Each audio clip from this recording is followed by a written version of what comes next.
Ça, c'est l'hypnose conversationnelle ericksonienne qu'on utilise de manière thérapeutique. Mais il y a un autre type d'hypnose, qui est l'hypnose de spectacle, ou l'hypnose telle qu'elle est pratiquée dans les médias, qui est une hypnose extrêmement agressive. Cette hypnose agressive consiste à trouver une brèche dans le cerveau, à un moment où le cerveau n'est pas capable de trouver une réponse adaptée, parce que simplement il n'en a pas. Il n'a pas prévu ce cas de figure-là. Et donc, ces voies synaptiques sont dépassées, il n'est pas capable de construire une réalité cohérente avec ces choses-là. Je vous donne un exemple, c'est celui de l'agression. Quelqu'un qui se fait agresser, ou quelqu'un qui subit un viol, ou quelque chose de cet ordre-là, finalement n'est pas capable de réagir. Et d'ailleurs, il va s'en vouloir. Parce qu'après, il va se dire, mais j'aurais dû faire quelque chose, j'aurais dû crier, j'aurais dû lui taper dessus, etc. Mais à ce moment-là, il s'est trouvé quelque chose où il n'y avait pas d'échappatoire possible, parce que simplement, il n'y avait pas de réaction préalablement conçue à la situation.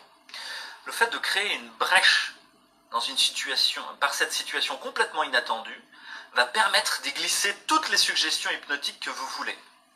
Une des brèches très fréquemment utilisées est celle de la peur. Repensez à la narration du 11 septembre et à la saturation des images des avions en flammes dans les tours en flammes, enfin des avions dans les tours en flammes qui s'effondrent, des gens qui sautent, etc. Des trucs extrêmement inquiétants dont on a tous gardé à la fois le jour, l'heure, tout ce qu'on faisait ce jour-là. C'est resté intact comme un traumatisme extrêmement ancré dans notre cerveau. Et on peut penser que quelque part c'était un traumatisme volontaire par la narration médiatique. En l'occurrence, le Covid a été exactement mis en place de la même façon, c'est-à-dire à essayer de créer une brèche dans votre cerveau, un traumatisme où vous ne savez pas comment réagir. Et personne dans la société, les médecins sont face à une maladie qu'ils ne connaissent pas, les patients face à une maladie qu'ils ne connaissent pas, les Chinois sont en train de monter des hôpitaux en 3 jours, il y a des gens en scaphandrier partout, bref, vous ne savez pas quoi y faire. Et bien, créez cette brèche, et vous pourrez y mettre ce que vous voulez.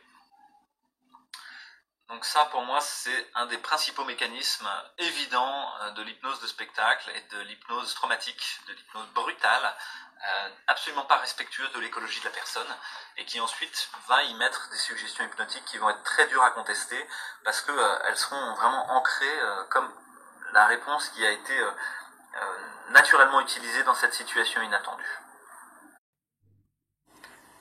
Donc, pour l'hypnose, je vais vous parler aujourd'hui je vais vous reparler du pacing and leading. Vous vous souvenez, on a parlé du yes set, de la séquence d'acquiescement, on appelle ça. C'est le fait de donner des évidences, puis de mettre une dernière proposition qui n'était pas évidente, mais que le cerveau va accepter par effet d'entraînement. Je vous ai parlé de l'induction hypnotique, brutale et violente de l'hypnose médiatique, qui consiste à créer une brèche dans votre cerveau pour pouvoir y glisser des suggestions par une situation extrêmement inattendue, extrêmement choquante, extrêmement anxiogène, donc par la peur, qui est une façon de faire extrêmement violente, extrêmement brutale, pas du tout respectueuse, absolument pas thérapeutique. Et aujourd'hui, je vais vous parler du pacing and leading, c'est-à-dire le fait qu'on va passer son temps en hypnose à faire une suggestion, à ratifier qu'elle se passe, et à concaténer ensuite une nouvelle suggestion. Qu'est-ce que ça veut dire? Vous avez quelqu'un sur la table d'opération. Vous faites un yes set. Le dos est sur la table d'opération. Le masque est sur le visage. Les oreilles peuvent m'entendre. Et peut-être, si vous avez envie, votre épaule gauche peut se décontracter un petit peu. Vous voyez l'épaule gauche qui se décontracte. Et vous dites, je vois l'épaule gauche qui se décontracte. Vous ratifiez que la suggestion hypnotique s'est réalisée. Et toc, vous rajoutez une nouvelle suggestion. Je vois que l'épaule gauche se décontracte, et peut-être l'épaule droite peut se relâcher aussi. Toc, l'épaule droite se relâche aussi. Je vois que l'épaule droite et l'épaule gauche se sont relâchées, et vous n'êtes pas obligé de fermer les yeux tout de suite. Ou si vous voulez, les yeux peuvent se fermer. D'accord. Donc on a continué cette histoire de trame où on prend des choses qui se passent, ou des suggestions qu'on donne, qui se réalisent, ou qu'on fait se réaliser, et puis on va concaténer avec une nouvelle proposition. C'est ce qu'on appelle le pacing and leading. Pacing, ça veut dire j'attends, je regarde ce qui se passe, et je suis le pas de l'autre, Et leading, ça veut dire je reprends le lead, je reprends le contrôle et tac, je l'emmène où je veux. Réfléchissez, les médias font exactement ça tout le temps. Ils vous font une suggestion hypnotique, ils s'arrangent pour qu'elle se réalise, et puis ensuite, une fois qu'elle s'est réalisée, ils disent bah voilà, ça s'est réalisé, hein, et donc on vous donne une autre suggestion. Toutes les histoires de confinement, de reconfinement, etc., sont de cet ordre-là. Éteignez la télé, éteignez votre téléphone, résistez et démontez le discours médiatique et politique qui a cours actuellement.